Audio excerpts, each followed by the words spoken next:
you're living in a foreign country, you can get with approval from the Department of Defense, you can get attached to a reserve unit of an appropriate reserve unit of a foreign country. Blah blah blah. Well, at this stage, I haven't flown for about 2.5 years, and I'm missing it. Like I used to rent an airplane every so often, but I was really missing flying. Plus, I was missing the status. I was a law student. They treat me like an idiot, and I was sort of missing the status of being a commissioned officer. And I asked around whether there was any reserve aviation. I asked about the Air Force and the Navy, and nobody had reserve aviation at that stage. But there was an Army, that Holsworthy. And I knew that because I lived down at Stanwell Tops at the time. Mm-hmm. And driving home, I used to see the car was in, green car was going and land. One day I followed them to their nest and found Holsworthy Army base. So I suddenly walked in off the street and asked to speak to the commanding officer, which I found out later was an officer commanding at that size of unit. There was a difference between a CO and an OC, and I never could quite get it. I still don't. No, he was OC. Yeah. Apparently, once you go to a certain level, it becomes a CO. But up to that, the lower levels are called an OC. Right. So anyway, I wound up going in and meeting the OC. He was a really decent guy. He was a major, and he was a 161 independent records flight veteran and so on. What was his name? Bob Smith. I know Bob Smith. He lives up north. He had a helicopter business up in there. Yeah. Well, Bob Smith was the OC of 161 Engine Squadron. And I walked in off the street and said something to the effect of, what would you think about a U.S. Army reservist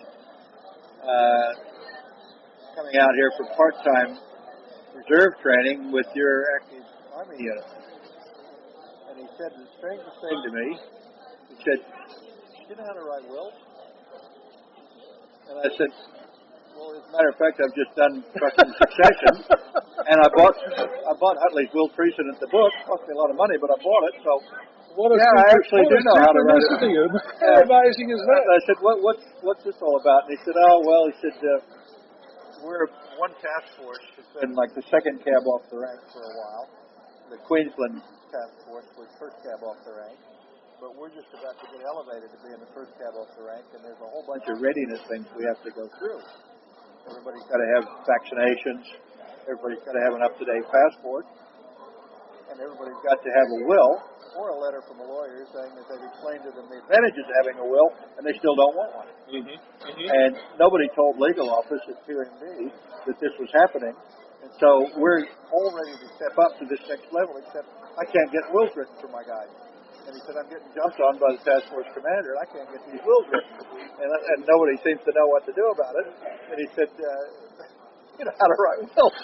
And so I said, I can't, witness them myself, but I said I could draft them all. I could take the instructions and, you run them through your two.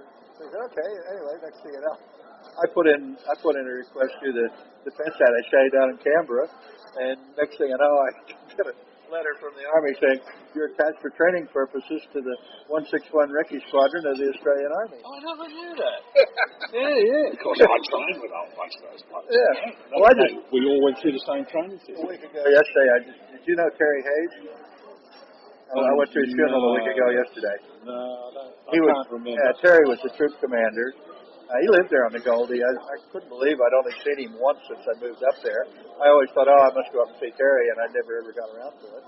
And next thing I know, he's gone. He passed away, and I went to his funeral. Saw a whole bunch of awesome guys there. I don't know, Dinger Bell. Do you ever know Dudley Bell? No. Okay. Anyway, it doesn't matter. But a bunch of guys I hadn't seen in all those years. But anyway, Bob Smith was amenable to that, and I wound up getting attached for training. And that's how I got back into flying. I used to give me a bit of Iowa. I'd write about 10 wills, then they give me an hour and a trial. How cool is that? I mean, you wouldn't, buddy. You couldn't write it. You wrote it down, and it'd be fiction, It's totally the stuff. Are you collecting this book? Yeah. Good on you. Oh. Oh, mate, this is gold. Well, anyway, that's how it's gold seeing you again. Well, we're talking about all these guys, and I've been talking about it with Rupert, we've got to that point where we're just losing people every other day. Oh yeah. You know? that's- Well, the to last see you again, Yeah. you know, and just catch up, it's just the last fabulous. Friday. I had a funeral every second Friday for 6 weeks there. Terry Hayes last Friday, and then one of our crew chiefs at Westpac Rescue, one of the he was crewman, and then he became crew chief for a while. He was one of the original Westpac Rescue crewmen out of Sydney. He passed away, and his funeral a month ago yesterday, and then 2 weeks before that was a mate of mine from the American Legion. He was a infantry sergeant that moved to Australia after he got out of Vietnam. And in fact, he got to Australia about a year before I did. He arrived in 1971 in Australia, and he passed away. But we've gotten to be good mates through the American Legion. We were amongst the very first of the Vietnam era guys to join the Legion and put up with all the bullshit of the World War II guys saying, we won our war, why couldn't you win your war? Yeah. And I know the same thing happened in the RSL. But anyway, I won't join it. well, I'm involved. I'm sort of a joiner, but I don't. There's not too much I do. But anyway, I knew my mate. He was ill for a couple of years, and I thought he was really settled in Australia, but he still remained fiercely American patriotic and proud to be a U.S. Army veteran. And I thought, we got to have a bloody fold the flag ceremony for him. Yeah. I knew he'd want it. He and I actually at one stage we talked about if we ever got to the stage where we both could retire, maybe we could form a unit within the American Legion to do flag ceremonies for veterans' funerals. There's a lot of American Legion posts in the U.S. do that. They do. I've been. I had never folded the flag before, but I checked, and his kids were both profoundly deaf, so it made it really hard to communicate with him. But one of them lived in Adelaide, the other one lived down in Sydney, and his partner, she thought that they would want the flag ceremony, but I just had a bit of trouble communicating. And then when I called the Legion guy to say, hey, can you guys do a flag ceremony for Ray Walker, they said, Legion boss was traveling in the U.S. There's nobody else, particularly you organize it. So I'd never done it before, but I got on YouTube and watched a whole bunch of them, and they actually have a bunch of instructional things on YouTube. Managed to download a TAP, the American version of Last Post, and we had a nice little buddy. It was only two of us to fold the flag, and it was enough. And We had with Dave Foster's funeral up there in Oregon. The American Legion sent along, and they did the flag ceremony. It was real good. Dave Foster was the crew chief. Okay. Albert Crouch was the flight lead that took the headshot on May 18. And it's a really interesting story because Jeff Carr and an Emu ship was flying right alongside because they'd already been flagged off to work with that crew, and they'd been going all day because the bad guys have got a big ship fight going on and they're going to overrun this outpost. And Jeffrey's brand new in country, and he's a gunner, or sitting there training up to become a crew chief because he was trained as a crew chief. So anyway, he's watching all this go on in the ship right alongside, and he always thought that crew chief epitomised everything that he wanted to be. He watched he's heard it over the radio, the aircraft commander being shot, headshot, and he watched as they flew alongside. He watched Dave Foster go forward, pull the red handle, and of course Jeffrey, he said, I always wondered how I would manage to do all of that, if it was called upon, and he watched all this happening, and it was years and years and years later, and he's talked about this forever, this crew chief that was doing this work in this combat assertion, and it was Rupert who found out where that crew chief was. Yeah, right. Yeah. And I found the name. Oh, yeah. When Jeffrey did the research. Yeah.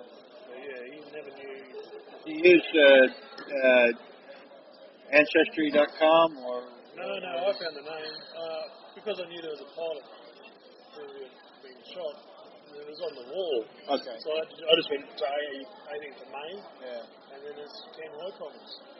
Oh, okay. So then I had the pilot, and then I looked up the pilot's name, and there was a headstone back in his own hometown, Right. and the blurb of who he was. Findthegrave.com.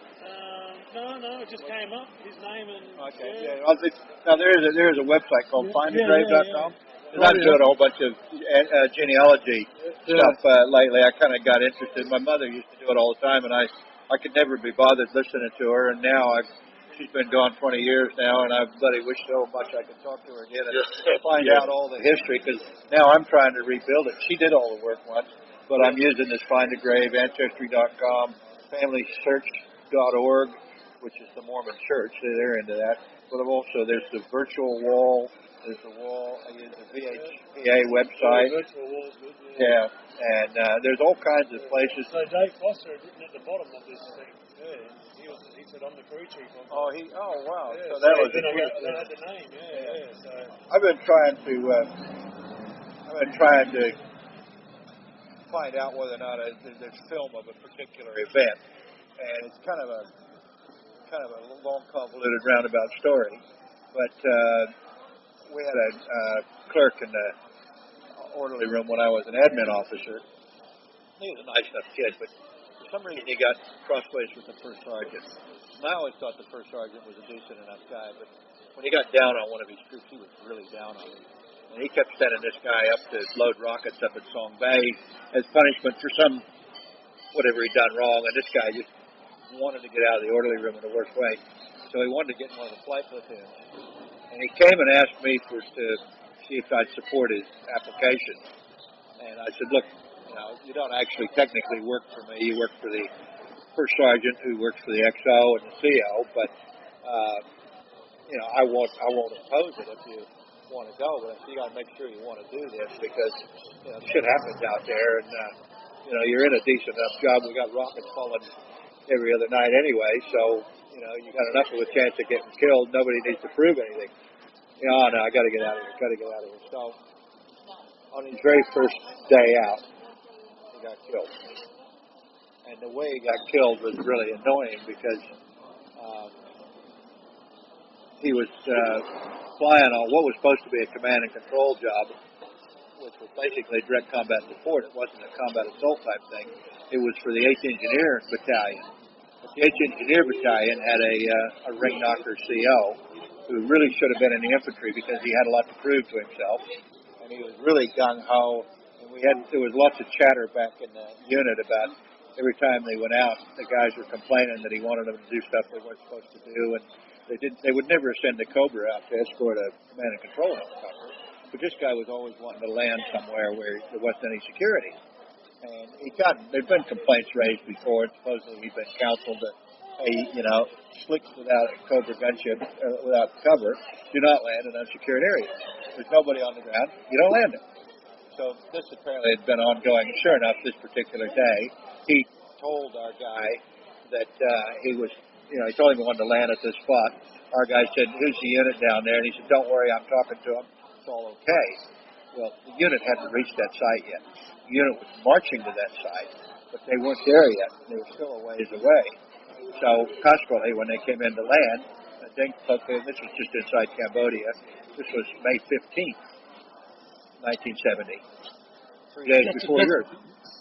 That timing is significant because it's Buddha's birthday, and that's when the shit really started to happen. And apart from other issues, but so our guy's name was John Stinn, and anyway, this battalion commander I think there were 2 NCOs with him, or maybe there were 3, and this lieutenant colonel, engineer lieutenant colonel in the back. Anyway, they come into a low hover. Dink pops out of behind a tree or out of his fighter hole or something like that, fires an RPG right in the fuel cell, right beside John Stinn, and up it goes. The helicopter hits the ground, and big ball of flame, and the colonel was just exiting on the other side. He was sort of hitting the ground running or on the skids about ready to jump off, and I think the NCO that was right behind him got blown out behind him with minor injuries, but the door gunner was, I think, killed in the blast and then incinerated. And there was at least one, maybe two of the other NCOs. I forget, but anyway, they were basically incinerated. Now, I never couldn't make sense. It was supposedly the eighth, something of the 5th to the 12th or something like that. I thought that doesn't make sense. We didn't have a 5th to the 12th Cavalry. There was a 1st to the 8th, the 1st to the 2nd to the 8th, and the 1st to the 12th, 2nd to the 12th. We had the 5th to the 7th, but we didn't have a 5th to the, couldn't figure out. So anyway, a while after that happened, like many years after it happened, I'd written some shit online, and out of the blue, I got an email from a guy saying, "Did you know John Stinn in Charlie 229 in May of 1970? I read your stuff online, and it sounds like you would have been there when my cousin John Stinn was there." And I replied, and I said, "Yes, I knew John Stinn, and I know the circumstances of his death, and some of it's not too nice." I said that his mother was still alive, and his family had never really been told very much about this. Right. So and I came back and I said, "Look, John Stinn was from Iowa, and that's the next state to Nebraska where I came from. Well, I happened to be home in Nebraska when I got this email." Anyway, we exchanged a couple emails, and I said, "Look, I can tell you what happened, but some of it's not very nice, and you got to make sure you want to know this before I tell you." And he came back and he said, "Look, I'm an assistant district attorney in Sarpy County, Nebraska.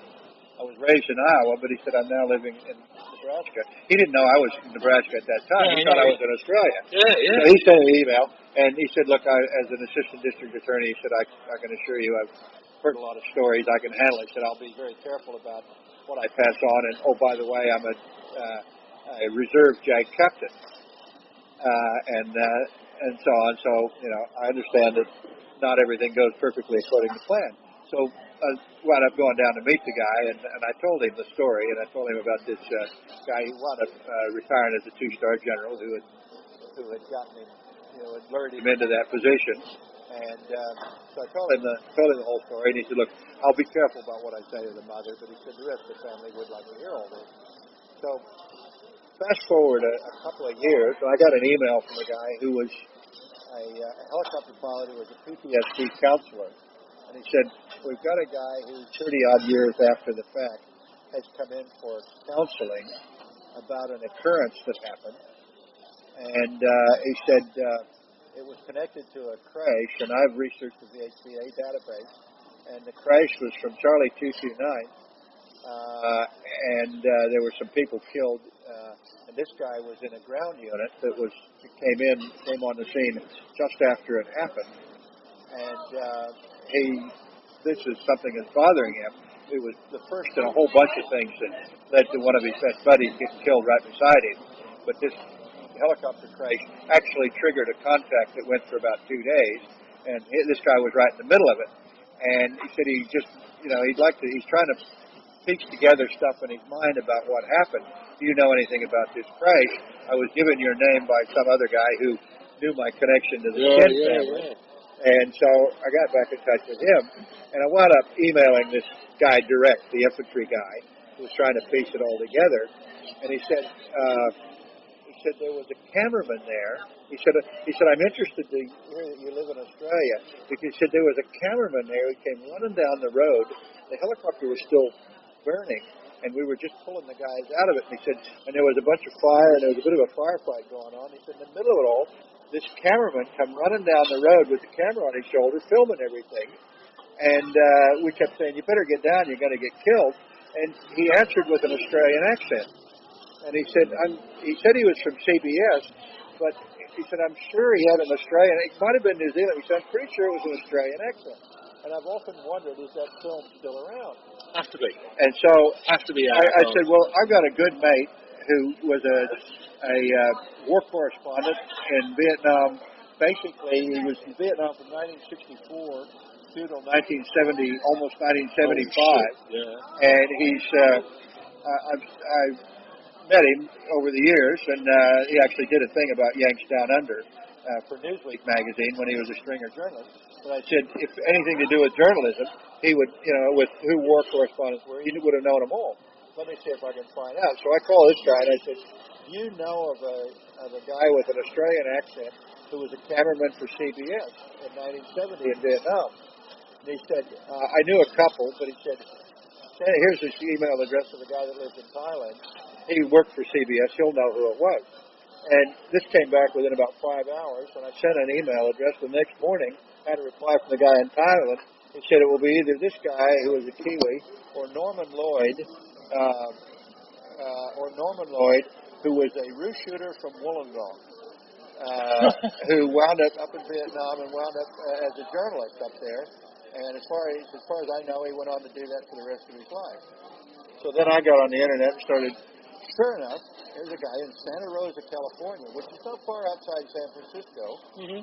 Norman Lloyd. I know it. You know, so my cousin is a Presbyterian minister there. Oh, right. And her brother suffered badly from PTSD and finally took his own life. So she has a real soft spot for Vietnam veterans because 20 years after the fact he crawled into his bathtub, put his .38 in the mouth, and pulled the trigger.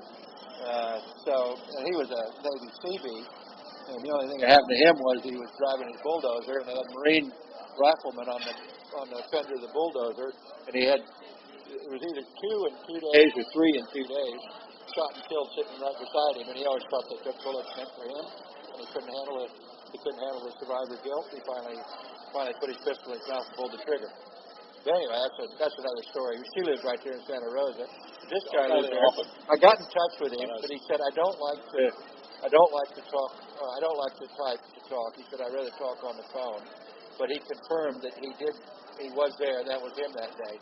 So I've passed those contact details on to this guy that's trying to get a hold of him.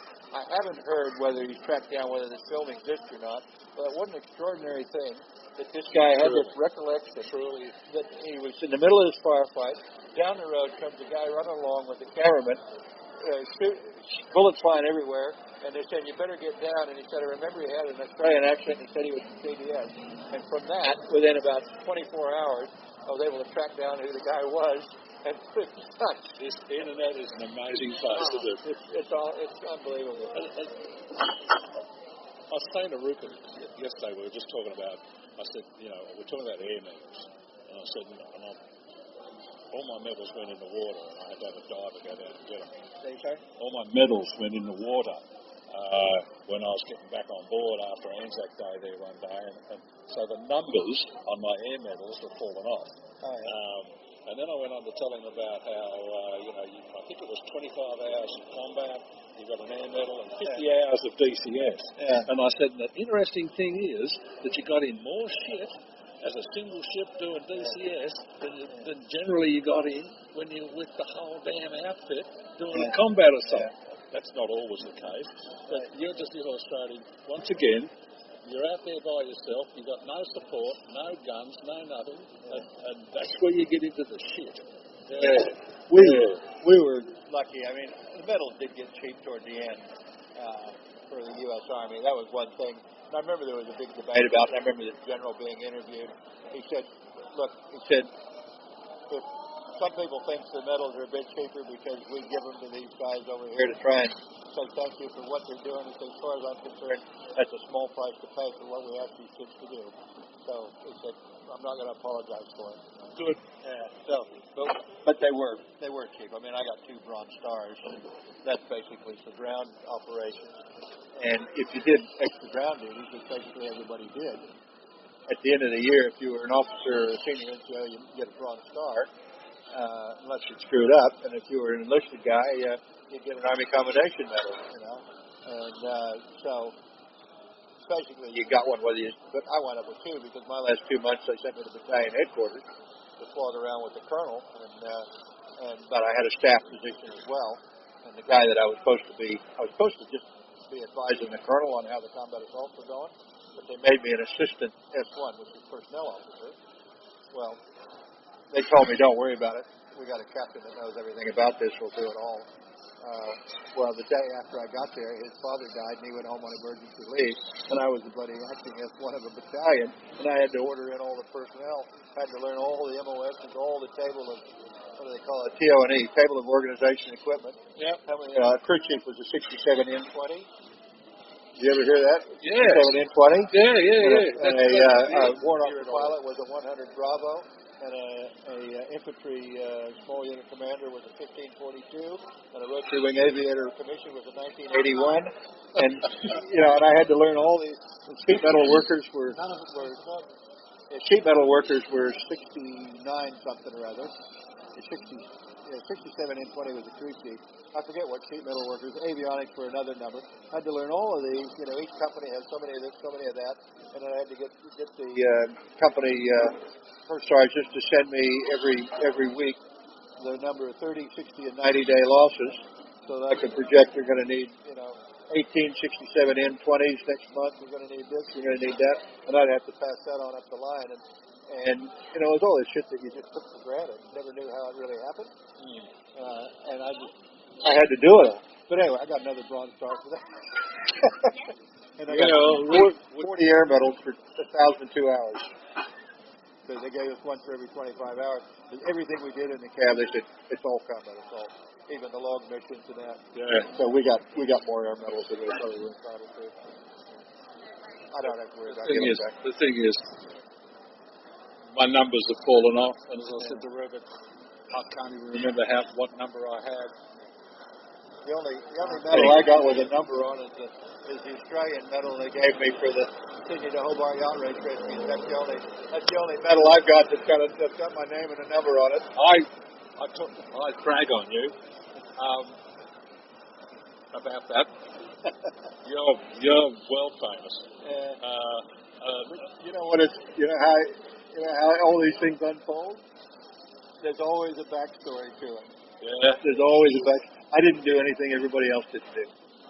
Now I was lucky. I had a really good crewman, so we looked better than the other guys did. This is what I told my crewmen. But it wasn't better flying. It look good. Yeah, it wasn't better flying. It was better crewing. Yeah. My crewman was really good. He was experienced.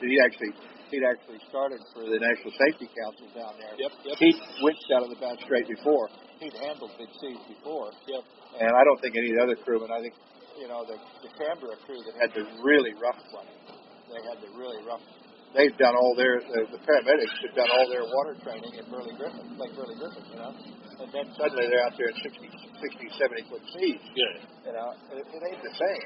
It ain't the same. It may be a water rescue, but it ain't even on the same planet. No. No. And this one poor girl, she's only up on her second one, and this life raft got blown inverted, and she was trying to, I don't know what happened, she was trying to get guys out of it so they could winch out of the water, and this life raft got lifted up, and the CO2 bottle punched her right on the head with a hole puncher. And she didn't even know she was being winched up. She didn't have any recollection. She never flew again after that. But this poor girl, the paramedic in the water, trying to rescue these people, and the life raft come over, and the CO2 bottle on a, like a 5 or 6 man life raft about that long. You can imagine a chunk of iron about that just handles the pressure. It's obviously a thick CO2 bottle, and it just come right over, bang, right on top of her head. I was sitting right up there. I had a great view, and I wasn't getting wet. I had a bit of salt spray on the windscreen, but I had a great seat. They gave me the medal. I was president of the Helicopter Association at the time, and I've always, from the time people found out I was a lawyer, but I was back in the helicopter industry, I always got lumbered with everybody's helipad problems because it was always a legal issue. They wanted to land here, they wanted to land there. There was always some legal reason they couldn't do it. So I actually started and became kind of a heliport development expert, and I've now done about 70 or 80 heliport cases in my life. But it started off just because I, was a lawyer. So we're always doing battle with the greenies. Not that I have anything against environmentalists. I'm for them generally, but they did tend to overstate the impact of helicopter noise. So we had this big commission of inquiry going for a heliport in Sydney, and one of our big opponents had called us, said the helicopter industry were blowflies from hell and trail bike riders in the sky, or something like that. Oh, yeah. Trail bike riders in the sky. saying, "Oh, we're a bunch of irresponsible, Yeah, ruined, making." I got the inference. Yeah. So anyway, Yeah. I was really pissed off at this feeling, and so when the day of these big rescues, we came back in, and she happened to be vacationing down at Marimbula, and she couldn't wait to jump in all the photos with all the hero rescue crews. So here's this gal that had led the fight against it. She was a minister in the Labor government, in Carr's government. She was a member for Port Jackson, which was Glebe and all the people that were opposing the heliport there at Darling Harbor. And here she is jumping in all these photos, singing the praises of all the heroes. And so I wrote a letter to the editor of the Telegraph and the Sydney Morning Herald, wound up being published in the Melbourne Age, Brisbane Courier Mail, the Daily Telegraph, and the Sydney Morning Herald. My letter, and it was called, the heading of my letter was called Foul Weather Friendship. And I said, we're all hearing about all the heroism and everything like that, that the guys did. And as a member of the helicopter industry and as president of the Helicopter Association, I'm very proud of the way the helicopter industry responded to all of that. But we're a little bit bemused by all of the politicians who suddenly want to leap in on all the photo operators and sing our praises. But some of these very politicians were fighting to stop us having heliports and other essential infrastructure, calling us blowflies from hell and trail bikes of the sky and all sorts of other things. This is typical that when the chips are down, they suddenly want us around, but the rest of the time they don't want to know us. So you'll forgive the helicopter industry for being a little bemused by this, all the praise they're receiving. Got printed in all these. Wound up, somebody sent it over to the HAI in the States, and the head of the HAI, a guy named Roy Rusevich, who was a retired U.S. Navy captain. But he knew me because we were affiliated with him, and we were doing some, the Australian Helicopter Association in America when we were one of many affiliates with him. But I did know him, and suddenly he gets an award recommendation with my name on it after he's seen a copy of this letter I wrote. So of all the guys from the Sydney to Hobart Yacht Race Rescues that got recommended for medals, I got it not because I did anything different in the helicopter. I got it because I wrote that letter. And Roy told me that much. Well, isn't it amazing? It's just, the medals are great, but yeah. You can comfort yourself with the fact that you got it on behalf of the industry. Yeah, well, that's it. And I did try to say that at every turn. But somebody's got to get it. Yeah, somebody's got to get it. And it's good because of the reasons that you were just talking about. Yeah. Everybody wants to piss on helicopters until they get in the shit, and then they won't want to show up right now to haul themselves out of the shit, And it happens, it's just been happening, big time down in Tasmania because we get a bit of bad weather and everybody's on the overland trail, heat curves, Old mate from Melbourne or wherever, he'd lost his pack with his E-curve and he's in a snow cave and he's getting cold and miserable and like it was huge because the helicopter on its last pass and the weather's cleared and there's about 5 feet between the bloody terrain and the cloud, and this helicopter's just on its last pass before going home, and old mate pops out of the snow waving like this, and everybody's really happy, and they're going, go, like how good was this, but at the same time. But they think they can sort of like go into suspended animation for the rest of the year, and only come out, and suddenly it's like those shrimp that dry up and lay in the soil out in the dust, and then suddenly every 8 years you get a rainstorm and the water hits them and they suddenly spring back to life and start swimming around again. I think the helicopter industry can go into the state of suspended animation. Yeah. We don't need anything the rest of the time. Yeah. We don't need helipads. We don't need any of that. We don't need to make leaking pads. Oh, man. I guess the world's not going to change. On our account. No, but we can sit in the sunny Taree and we can tell stories about it and still laugh. And that's way out in front of a whole lot of other people who, even if they're still alive, they're not sitting around laughing so much anymore. That's a good way to look at it. We still got all our faculties. You just re-up to your license. I don't even bother about that. I just go over and fly my mate's helicopter, and that's enough for me. Oh, that's so cool. Every time I see this Jeff Carr's name on the internet or on Facebook, it catches my eye because one of the pilots at 161 Rescue Squadron when I was there, his name was Jeff Carr as well. Oh, right. GEOAAF, that he spells it. GEOAAF. Double F, yeah. Yeah, Jeff Carr. Because most Americans spell it JEFF. That's right. Yeah. That's So right. here's the English spelling in the Yeah. U.S. Yeah. I always look at it and I think, oh, that's right. And I always think, oh, that's all mate Jeff Carr. But It's my old mate. it's their little mate, Yeah. Yeah. I'm trying to see. What if he's putting man on his guy's hat here? I can't see what he's got on the hat. Well, we'll have to ask him. Yeah. Huh. I'm not sure. Is it an airplane? I'll try it.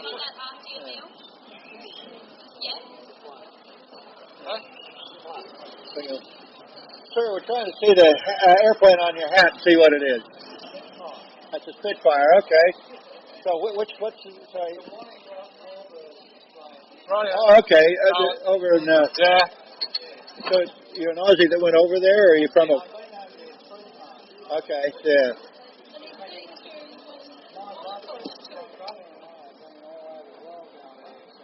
So you go to Oshkosh as well? Yeah. Okay. And the heat color is Okay. what do you Have you been to the one at Duxford?